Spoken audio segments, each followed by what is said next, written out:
Kamusta po kabayan? So sagutin lang po natin yung mga katanungan po ng ating mga viewers kung paano po sila makakapag-apply kung sila po ay wala sa Pilipinas. Halimbawa katulad ng ating mga nasa Saudi, meron tayong nasa sa Japan, meron po tayong nasa sa Taiwan at nagtatanong po sila paano sila mag-a-apply kung sila ay gustong pumunta dito sa New Zealand, kung meron po ba silang babayaran o may mga agency po ba na pwedeng applyan. So sa ating pong mga video, ang ating pong mga recommended agency, yan po ay nasa Pilipinas po lamang.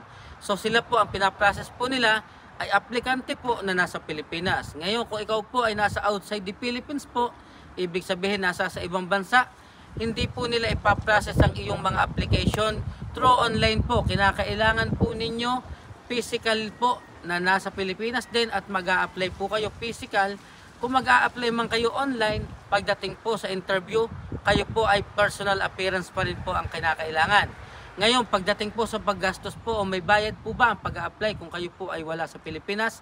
Opo, sapagkat yan po ay cross-country po kung tawagin natin, hindi po yan sakop ng no placement fee papunta dito sa New Zealand.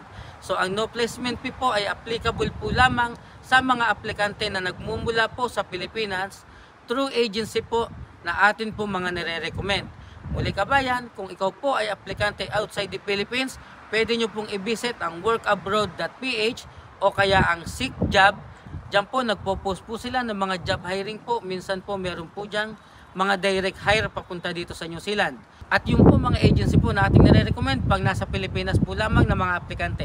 Muli kabayan, maraming salamat po. Mag-iingat po tayo palagi at God bless po.